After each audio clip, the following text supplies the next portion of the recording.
Hello friends, DL के biology smart class में आपका स्वागत है और मैं हूं डीएल कुमार। फ्रेंड्स, यदि आपको मेरी ये वीडियोज पसंद आ रही है तो इन्हें अधिक से अधिक लाइक व शेयर कीजिए और यदि आप मेरे चैनल पर पहली बार आए हैं तो चैनल को सब्सक्राइब करें जिससे न्यू वीडियो की नोटिफिकेशन आपको मिलती रहे। चलिए आज अपन बात करेंगे सेक्सुअल रिप्रोडक्शन, लैंगिक जनन। फ्रेंड्स, इससे पूर्व की वीडियोज में हमने एसेक्सुअल रिप्रोडक्शन की बात की थी और एसेक्सुअल रिप्रोडक्शन के विभिन्न कैरेक्टरिस्टिक्स, उसके डिफरेंट टाइप्स अपन ने पढ़ा है और आज हम बात करेंगे सेक्सुअल रिप्रोडक्शन। यदि आपको एसेक्सुअल रिप्रोडक्शन के सभी जनरल कैरेक्टरिस्टिक्स याद है तो सेक्सुअल रिप्रोडक्शन के ऑटोमेटिकली आपको याद हो जाएंगे। ये एक बहुत इंटरेस्टिंग और एक इजी टॉपिक है जो एसेक्सुअल रिप्रोडक्शन के साथ ही आपको सेक्सुअल रिप्रोडक्शन की डेफिनेशन और उसके कैरेक्टरिस्टिक्स ऑटोमेटिक लर्न हो जाएंगे। आप थोड़ा सा भी यदि इसमें स्टडी करेंगे तो आपको सेक्सुअल रिप्रोडक्शन के सारे पॉइंट्स अपनी उंगलियों के टिप्स पे होंगे। चलिए अपन बात करते हैं सेक्सुअल रिप्रोडक्शन। सेक्सुअल रिप्रोडक्शन यह जनन की एक ऐसी विधि है जिसमें अर्धसूत्री विभाजन व युग्मकों का संलयन यानी निषेचन होता है। देखिए, अपन ने एसेक्सुअल रिप्रोडक्शन देखा था, वह जनन की एक ऐसी विधि है जिसमें अर्धसूत्री विभाजन व युग्मकों का संलयन नहीं होता है और यहां है होता है। तो जो सेक्सुअल रिप्रोडक्शन है उसमें यह जनन की एक ऐसी विधि है जिसमें अर्धसूत्री विभाजन व युग्मकों का संलयन होता है, यानी यहां पर युग्मकों का निर्माण और उन युग्मकों का संलयन या निषेचन उपस्थित होंगे, जबकि वहां या एसेक्सुअल रिप्रोडक्शन में एब्सेंट होते हैं, यहां उपस्थित होंगे। आगे पर बात करें, जो सेक्सुअल रिप्रोडक्शन है उसमें अर्धसूत्री विभाजन यानी युग्मक जनन जिससे युग्मक बनते हैं वो और युग्मकों का संलयन यानी निषेचन उपस्थित होता है। तो सेक्सुअल रिप्रोडक्शन में अर्धसूत्री विभाजन व युग्मकों का संलयन होता है। चलिए आगे अपन बात करें। देखिए, सेक्सुअल रिप्रोडक्शन को हम जो है एंटीमिक्सिस के नाम से जानते हैं, जबकि एसेक्सुअल रिप्रोडक्शन को अपन एपोमिक्सिस के नाम से जानते हैं।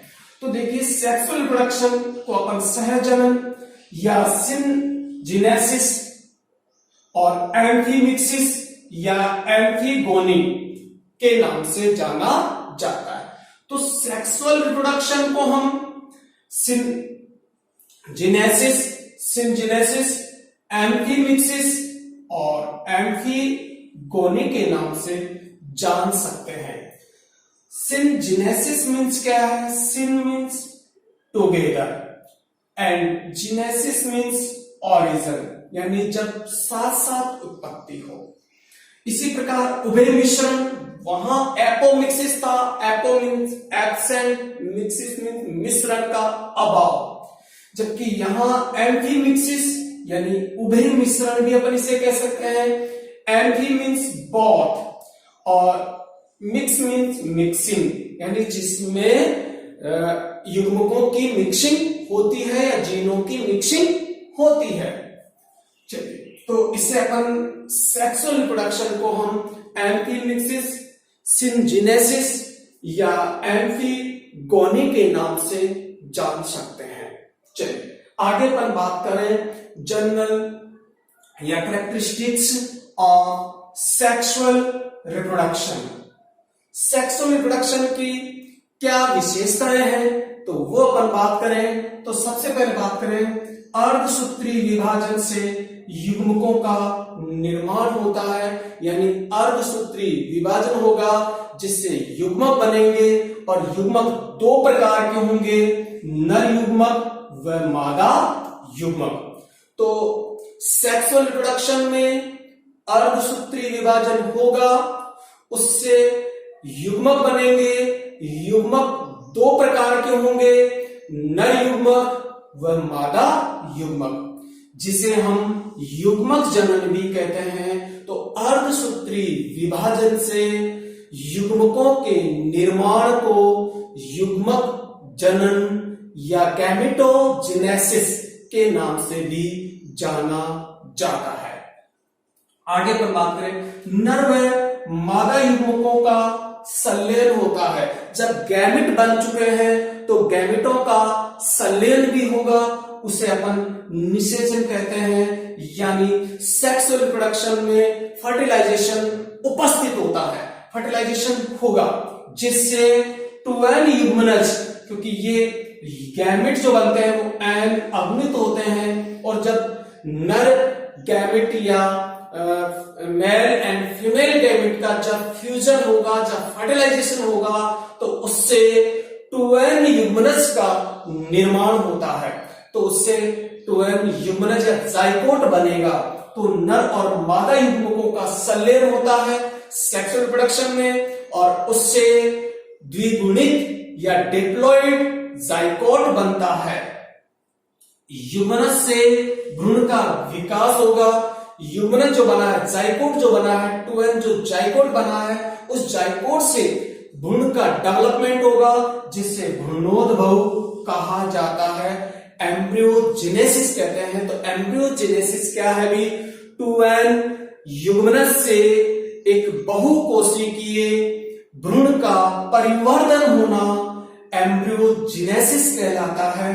तो एम्ब्रियोजेनेसिस की क्रिया सेक्सुअल रिप्रोडक्शन में प्रेजेंट होगी, और ये जो क्रिया है ये जंतुओं में और पादपों में थोड़ी सी अलग अलग तरीके से होती है, जिसमें भ्रूणोद्भव की विभिन्न अवस्थाएं होती है, जैसे विदलन, मोरुला, ब्लास्टुला, गैस्टुला, अंगजनन। इस तरीके की बहुत सारी अवस्थाओं के माध्यम से भ्रूणोद्भव होगा।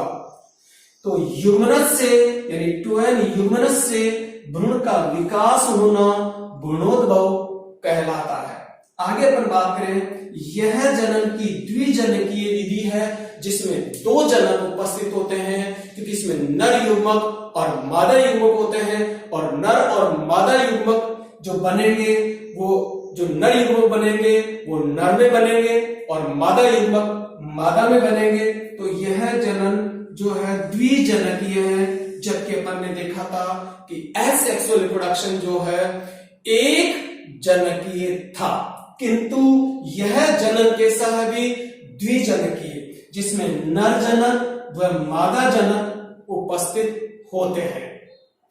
लैंगिक अंग उपस्थित होते हैं, तो इसमें जो सेक्सुअल रिप्रोडक्शन है उसमें सेक्स ऑर्गन प्रेजेंट होंगे, और नर जनन अंग व मादा जनन अंग के रूप में सेक्सुअल ऑर्गन प्रेजेंट होंगे, किसमें? मेल एंड फीमेल में। और उन सेक्सुअल ऑर्गन के माध्यम से कॉपुलेशन की क्रिया होगी, संभोग की क्रिया होगी, मैथुन की क्रिया होगी, यानी सेक्स की क्रिया होगी, जिससे मेल एंड फीमेल गैमेट एक दूसरे के पास पास आएंगे।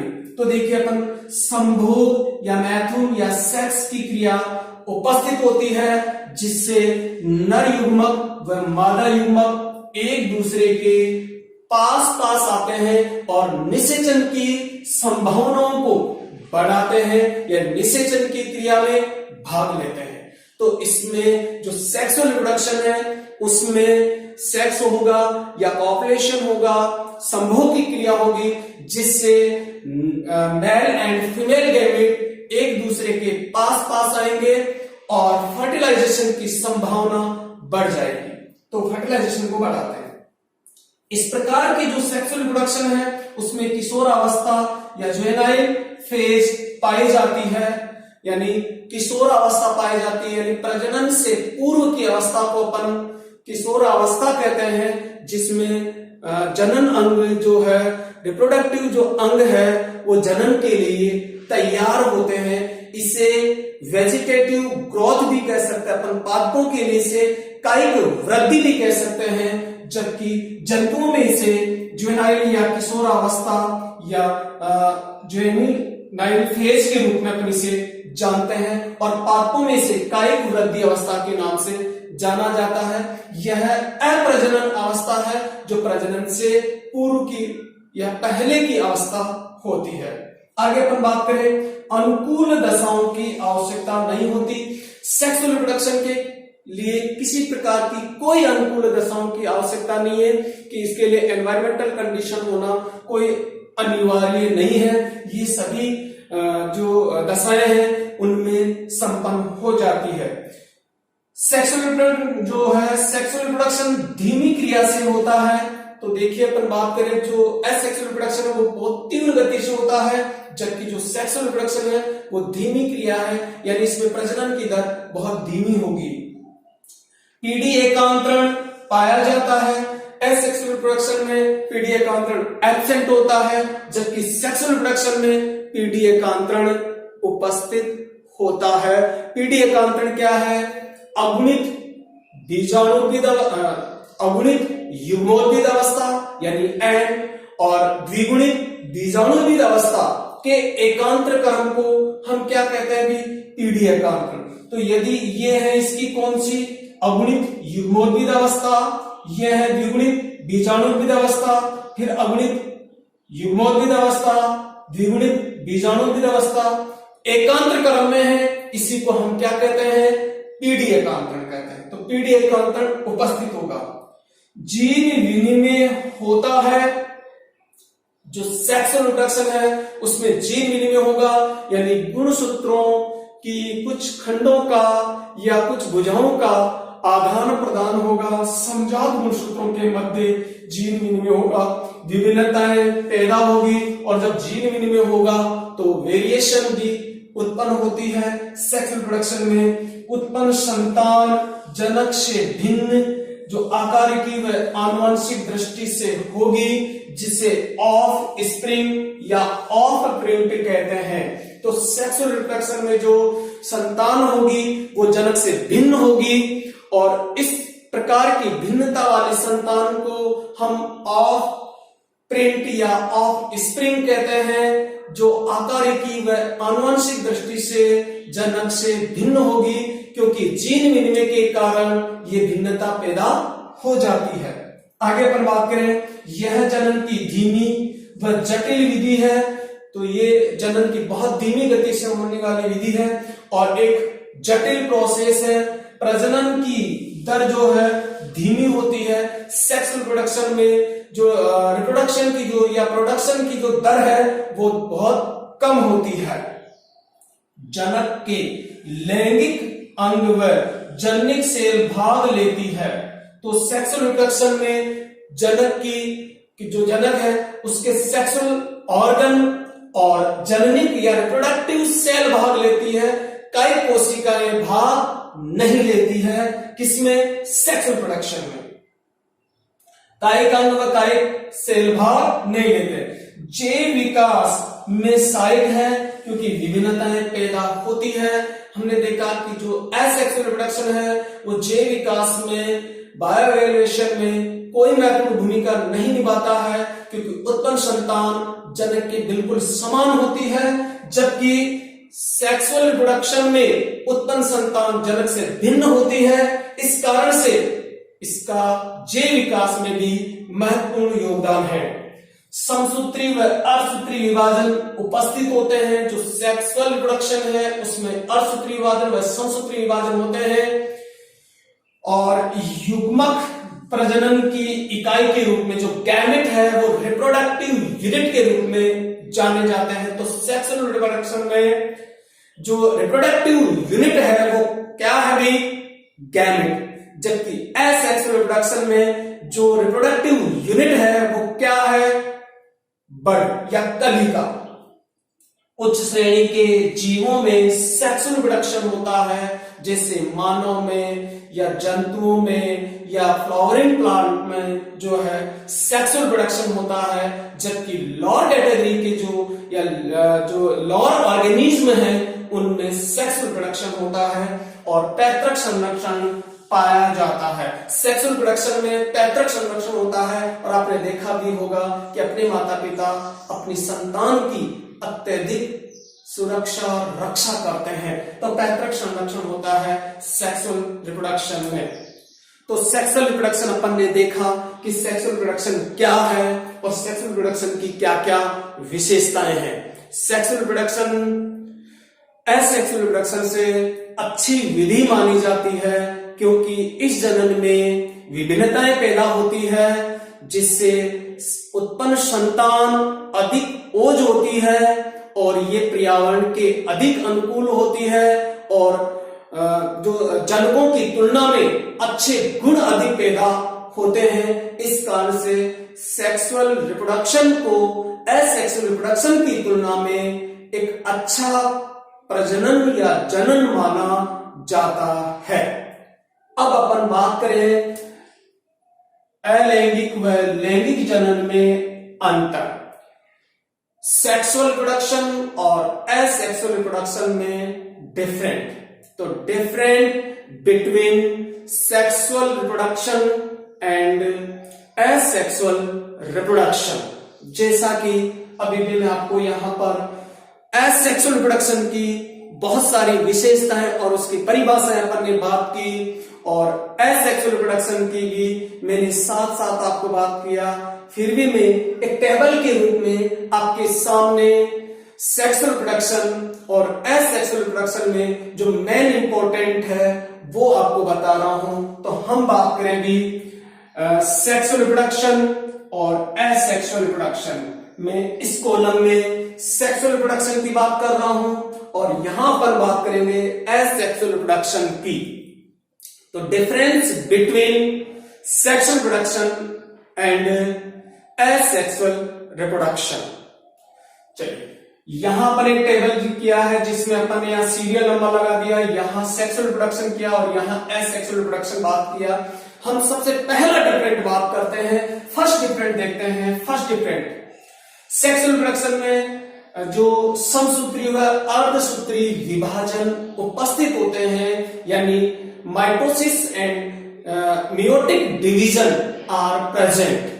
तो सेक्सुअल रिप्रोडक्शन में समसूत्री व अर्धसूत्री विभाजन होते हैं। समसूत्री विभाजन से जो रिप्रोडक्टिव सेल है उनकी संख्या में वृद्धि होती है और एसेक्सुअल जो अर्धसूत्री विभाजन है, जो मियोसिस है, उसके माध्यम से युग्मकों का या गैमेट का फॉर्मेशन होता है। जबकि एसेक्सुअल रिप्रोडक्शन में बात करें तो असूत्री विभाजन होता है, यानी इसमें केवल एमाइटोसिस डिवीजन होता है, उसमें न माइटोसिस होता है और न ही मियोसिस होता है। तो सेक्सुअल रिप्रोडक्शन में समसूत्री और अर्धसूत्री विभाजन होता है, एसेक्सुअल रिप्रोडक्शन में केवल असूत्री विभाजन होता है, समसूत्री और अर्धसूत्री विभाजन का अभाव होता है। यह है अपना फर्स्ट डिफरेंट। दूसरा डिफरेंट अपन बात करें वो देखें, युग्मक निर्माण होता है। यानी देखिए आपने देखा कि अर्धसूत्री विभाजन होगा तो सेक्सुअल रिप्रोडक्शन में युग्मकों का निर्माण होगा, यानी गैमेट फॉर्मेशन होता है और यहां गैमेट फॉर्मेशन नहीं होता है, यानी युग्मकों का निर्माण नहीं होगा। तीसरा डिफरेंट अपन बात करें, युग्मकों का संलयन होता है। जब गैमेट बने हैं तो उनका संलयन या उनका जो उनका सहयोग है वो डेफिनेट होगा, तो युग्मकों का संलयन या निषेचन प्रेजेंट होता है किसमें? सेक्सुअल रिप्रोडक्शन में। जबकि एसेक्सुअल रिप्रोडक्शन में गैमेट जब बन ही नहीं रहे हैं तो उसका संलयन भी नहीं होता, तो युग्मकों का संलयन नहीं या युग्मकों का संलयन नहीं होता है। फोर्थ डिफरेंट अपन बात करें, युग्मनज का निर्माण होता है, क्योंकि आपको पता है कि मेल एंड फीमेल गैमेट का फ्यूजन होकर क्या बनेगा? जाइकोट बनेगा। तो जाइकोट की फॉर्मेशन होगी किसमें? सेक्सुअल रिप्रोडक्शन में, जबकि जो एसेक्सुअल रिप्रोडक्शन है उसमें जाइकोट का फॉर्मेशन नहीं होता है, तो युग्मनज का निर्माण नहीं होगा और यहां युग्मनज का निर्माण होता है। आगे अपन बात करें फिफ्थ डिफरेंट, भ्रूणोद्भव यानी भ्रूण का विकास। Embryogenesis are present in sexual reproduction but asexual reproduction और एम्ब्रियोजेनेसिस इज एब्सेंट। तो एम्ब्रियोजेनेसिस जो है वो एसेक्सुअल रिप्रोडक्शन में एब्सेंट होती है, जबकि सेक्सुअल रिप्रोडक्शन में प्रेजेंट होती है। अगली अपन बात करें the unit of reproductive is gamete in sexual reproduction. Sexual reproduction में जो प्रजनन की जो इकाई है वो गैमेट होते हैं, जबकि जो एसेक्सुअल रिप्रोडक्शन है उसमें रिप्रोडक्टिव यूनिट जो है वो होती है बर्ड या कलिका। कलिका को अपन क्या कहते हैं, प्रजनन इकाई कहते हैं एसेक्सुअल रिप्रोडक्शन में। अगला डिफरेंट अपन बात करें 7वें नंबर का, तो वो है द्विजनकीय। जो सेक्सुअल रिप्रोडक्शन है वो द्विजनकीय होता है, जबकि एसेक्सुअल जो रिप्रोडक्शन है वो एक जनकीय है, यानी इसमें केवल एक जनक की आवश्यकता होती है, जबकि सेक्सुअल रिप्रोडक्शन में दो जनकों की आवश्यकता होती है, एक मेल एंड एक दूसरा है जो फीमेल। तो मेल एंड फीमेल दो जनकों की आवश्यकता होती है किसमें, सेक्सुअल रिप्रोडक्शन में, जबकि एसेक्सुअल रिप्रोडक्शन में ओनली वन पेरेंट की रिक्वायरमेंट होती है। 8th नंबर का डिफरेंट अपन बात करें तो संतान जनक से भिन्न। संतान जो है सेक्सुअल रिप्रोडक्शन में जो उत्पन्न संतान है वो जनक से भिन्न होगी, क्योंकि जीन विनिमय होता है, वेरिएशन होता है, इस कारण से उत्पन्न संतान जनक से भिन्न होगी और उसे क्या कहेंगे, ऑफ प्रिंट या ऑफ स्प्रिंग। जबकि सेक्सुअल रिप्रोडक्शन में जो उत्पन्न संतान है वो जनक के बिल्कुल क्या होगी, समान होगी और उसे क्या कहेंगे, क्लॉन। 9वें नंबर का डिफरेंट अपन बात कर रहे हैं तो वो है जनन अंग उपस्थित। जो सेक्सुअल रिप्रोडक्शन है उसमें रिप्रोडक्टिव ऑर्गन जो है वो प्रेजेंट होते हैं और male and female reproductive organ present होते हैं, जबकि जो एसेक्सुअल रिप्रोडक्शन है उसमें सेक्सुअल ऑर्गन प्रेजेंट नहीं होते हैं। 10 नंबर का डिफरेंट अपन बात करें जो मैथुन या कॉपुलेशन की जो क्रिया है वो क्या होती है, प्रेजेंट होती है किसमें, सेक्सुअल रिप्रोडक्शन में, जबकि एसेक्सुअल रिप्रोडक्शन में जो कॉपुलेशन की क्रिया है वो एब्सेंट होती है। तो इसमें मैथुन की क्रिया प्रेजेंट, इसमें मैथुन की क्रिया एब्सेंट होगी। अगला 11 नंबर का अपन डिफरेंट बात करें, अनुकूल दशाओं की आवश्यकता नहीं होती है किसमें, सेक्सुअल रिप्रोडक्शन में, जबकि एसेक्सुअल रिप्रोडक्शन में अनुकूल दशाओं की आवश्यकता होती है। तो अनुकूल दशाओं की आवश्यकता में होती है, जबकि इसके लिए अनुकूल दशाओं की कोई आवश्यकता नहीं है। 12 नंबर का डिफरेंट अपन बात करें, वेरिएशन होती है क्योंकि जीन विनिमय होता है सेक्सुअल रिप्रोडक्शन में, इसलिए वेरिएशन होगी, जबकि एसेक्सुअल रिप्रोडक्शन में जीन विनिमय यानी क्रॉसिंग और नहीं होता है तो वेरिएशन भी नहीं होगी, विभिन्नताएं भी नहीं होगी। अगली बात करते हैं 13 नंबर का डिफरेंट अपन, जैव विकास में सहायक है कौन, सेक्सुअल रिप्रोडक्शन, क्योंकि उत्पन्न संतान जनक से भिन्न है, नए लक्षण वाली संतान पैदा होगी जो बायोरेगुलेशन में महत्वपूर्ण भूमिका निभाएगी, जबकि एसेक्सुअल रिप्रोडक्शन में उत्पन्न संतान जनक के बिल्कुल क्या होगी, समान होगी और वो जैव विकास में कोई महत्व नहीं रखती है। पीढ़ी एकांतरण उपस्थित किसमें, सेक्सुअल रिप्रोडक्शन में जो अल्टरनेट जनरेशन है वो प्रेजेंट होगा, क्योंकि इसमें अगुणित और द्विगुणित अवस्थाएं एकांतर क्रम में होती है, जबकि एसेक्सुअल रिप्रोडक्शन में पीढ़ी एकांतरण क्या होगा, एब्सेंट। 15 नंबर का डिफरेंट अपन बात करते हैं, प्रजनन की दर धीमी गति से होती है किसमें, सेक्सुअल रिप्रोडक्शन में प्रजनन की दर धीमी है, जबकि एसेक्सुअल रिप्रोडक्शन में प्रजनन की दर बहुत तीव्र गति से होती है। 16 नंबर का डिफरेंट अपन बात करें, जनन की जटिल विधि है, तो सेक्सुअल रिप्रोडक्शन जनन की जटिल विधि है क्योंकि इसमें बहुत सारी जो अवस्थाएं हैं वो आती है, जैसे इसमें गैमेट फॉर्मेशन होता है, इसमें फर्टिलाइजेशन होता है, इसमें एम्ब्रियोजेनेसिस होता है, एम्ब्रियोजेनेसिस में भी विदलन, मोरुला, ब्लास्टुला, गैस्टुला जैसी अवस्थाएं आती है, इस कारण से यह जनन की एक जटिलतम विधि है, जबकि सेक्सुअल रिप्रोडक्शन में कुछ नहीं, इस जो पेन है इसके दो टुकड़े किए, दो नए जीव बन गए। एकदम सरल विधि है एसेक्सुअल रिप्रोडक्शन। आगे अपन 17 नंबर का डिफरेंट बात करें, जनन में जननिक सेल भाग लेती है, तो सेक्सुअल रिप्रोडक्शन में जननिक सेल भाग लेती है, जनन कोशिकाएं भाग लेती है, जबकि यहां कायिक कोशिकाएं भाग लेती है। यानी एसेक्सुअल रिप्रोडक्शन में कायिक सेल भाग लेगी, जबकि सेक्सुअल रिप्रोडक्शन में रिप्रोडक्टिव सेल भाग लेगी और वहां वेजिटेटिव सेल भाग लेगी। आगे अपन बात करें 18 नंबर का डिफरेंट, यहां किशोर अवस्था उपस्थित होती है, यानी यहां जो है जुवेनाइल जो फेज है वो प्रेजेंट होगी, जिसे अपन वेजिटेटिव ग्रोथ भी कह सकते हैं, वो प्रेजेंट होती है, जबकि इनमें जो एसेक्सुअल रिप्रोडक्शन है उसमें इस तरीके की कोई किशोर अवस्था प्रेजेंट नहीं होती है। अगला बात करें 19 नंबर का, यानी 19 एंथीमिक्सिस के नाम से इसे जाना जाता है, जबकि इसे एपोमिक्सिस के नाम से जाना जाता है। तो सेक्सुअल रिप्रोडक्शन को एंथीमिक्सिस के नाम से एंथीमिक्सिस कहा जाता है, जबकि जो एसेक्सुअल रिप्रोडक्शन है उसको एपोमिक्सिस कहा जाता है। 20 नंबर का डिफरेंट अपन बात करें, पैतृक संरक्षण प्रेजेंट होगा किसमें, सेक्सुअल रिप्रोडक्शन में पैतृक संरक्षण उपस्थित होता है, जबकि एसेक्सुअल रिप्रोडक्शन में पैतृक संरक्षण नहीं होता है।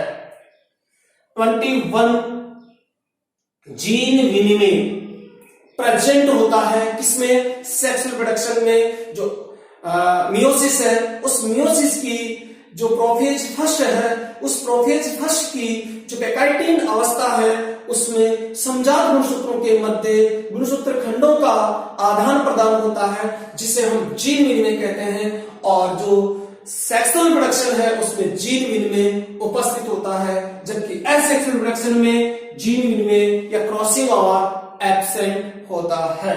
आगे अपन बात करें 22 नंबर का डिफरेंट, जो अपन बात करें तो उस श्रेणी के पादपों में या जीवों में संपन्न होता है कौन सा, सेक्सुअल रिप्रोडक्शन जो है हायर कैटेगरी के लिविंग ऑर्गेनिज्म में होता है, जबकि एसेक्सुअल रिप्रोडक्शन लोअर ऑर्गेनिज्म में होता है।